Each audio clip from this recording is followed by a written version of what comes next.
I've been asked a lot of questions concerning the current economic recession and where it is that I think it's going to go from here, or is there going to be a second dip in the recession, or what have you.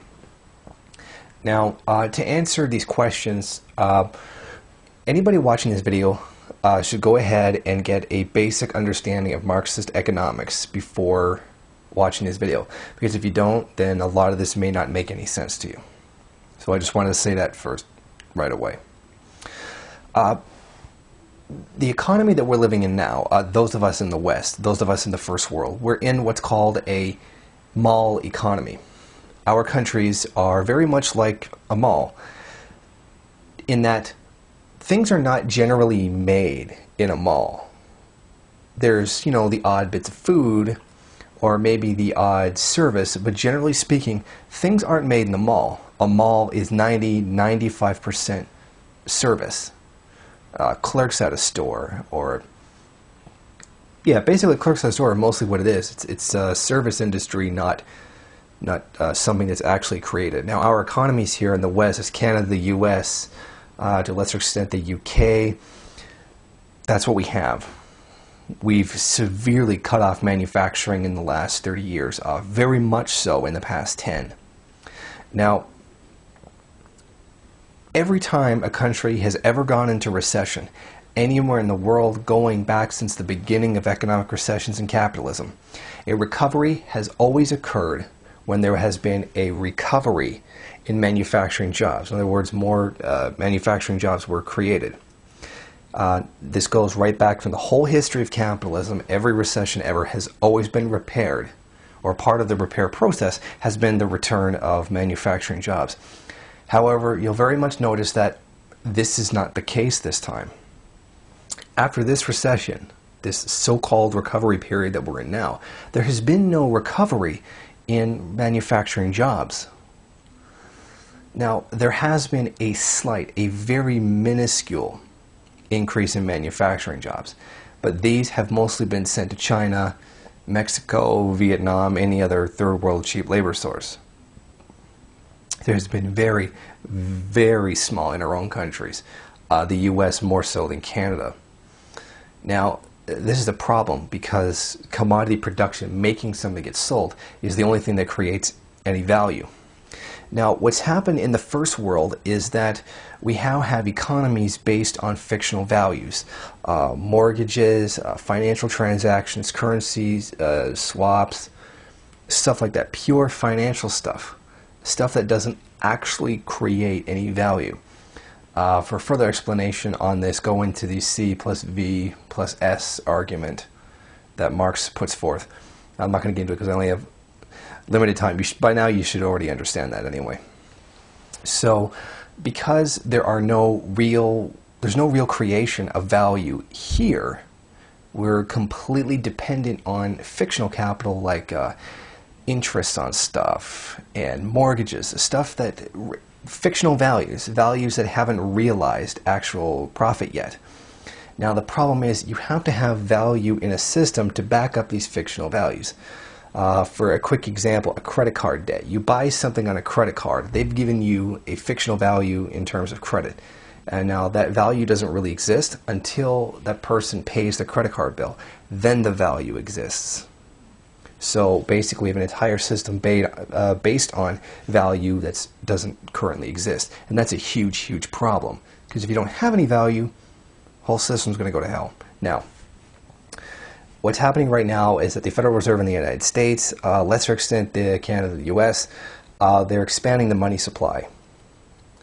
Now, I don't personally understand why they're doing this. I mean, they must think it's going to have some positive effect, or they wouldn't be doing it. They may be wrong, because honestly, I don't know. But it's obviously that's not a solution to the problem, because printing more money does not create more value, and nobody is going to believe that.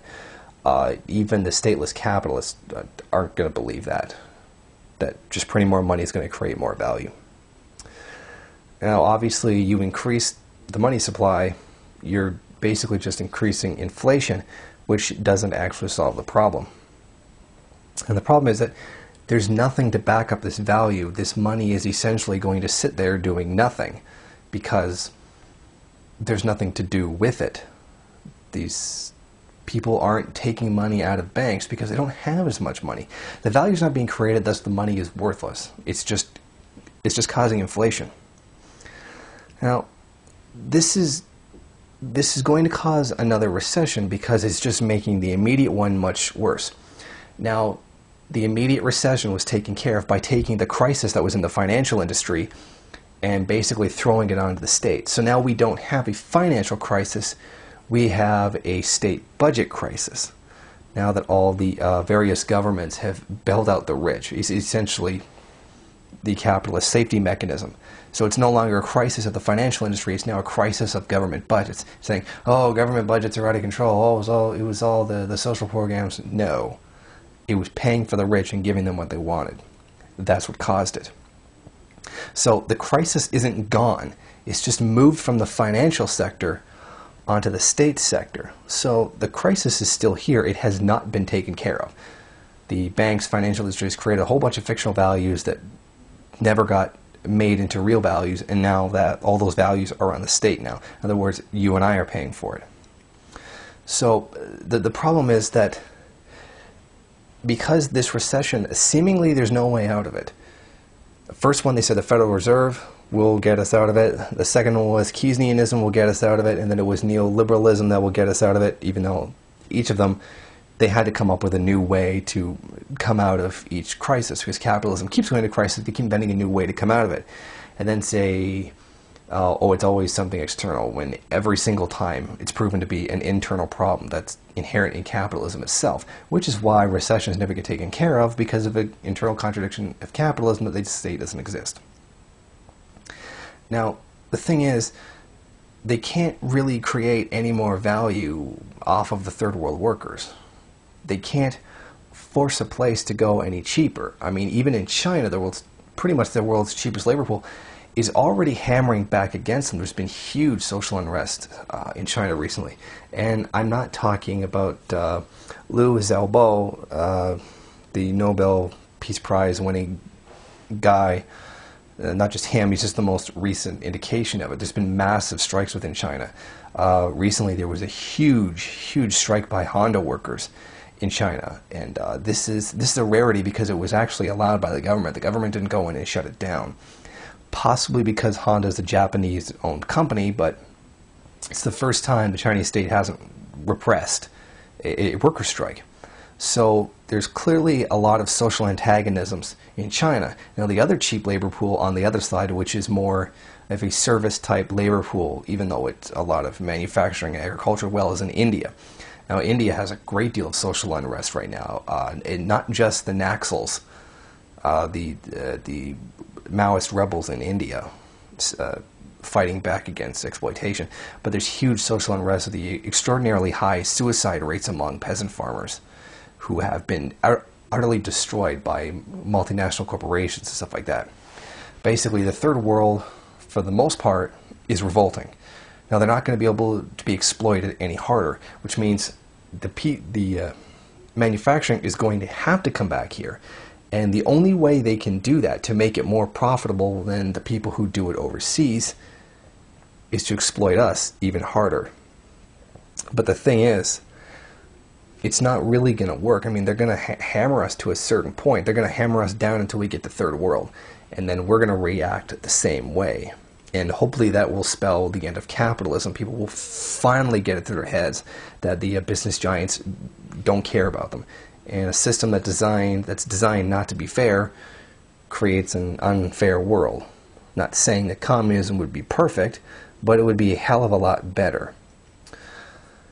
Now, the thing is, the main point is that the new idea to come up to pull the world out of recession, first the Federal Reserve, then Keynesianism, then neoliberalism, we don't have the new one down.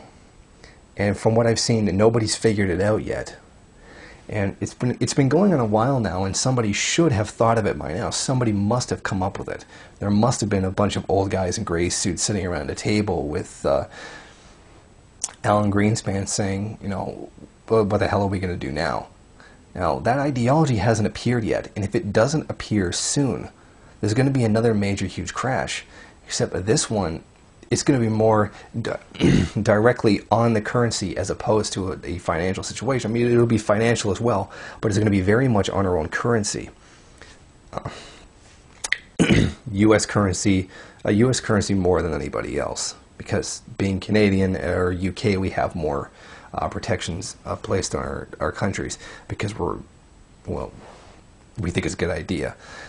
So there's no doubt in my mind. Well, there's a bit of a doubt, but I'm pretty sure there's going to be a second one, and it's going to be even worse, and it might really spell the end for capitalism, this one. Now, a lot of Marxist economists say, oh, this is the recession that's going to end it all, and then it never does. From what I've seen right now, there's nothing pulling us out of this one. There's no new ideology. As Alan Greenspan said, an ideology is only a conception of the world, and it's only accurate as to how well it works. In other words, he was calling for the elite to reconsider their ideology for the system. Now, the thing is, the new one hasn't come up yet. The new framework that capitalism is going to function in to make things work.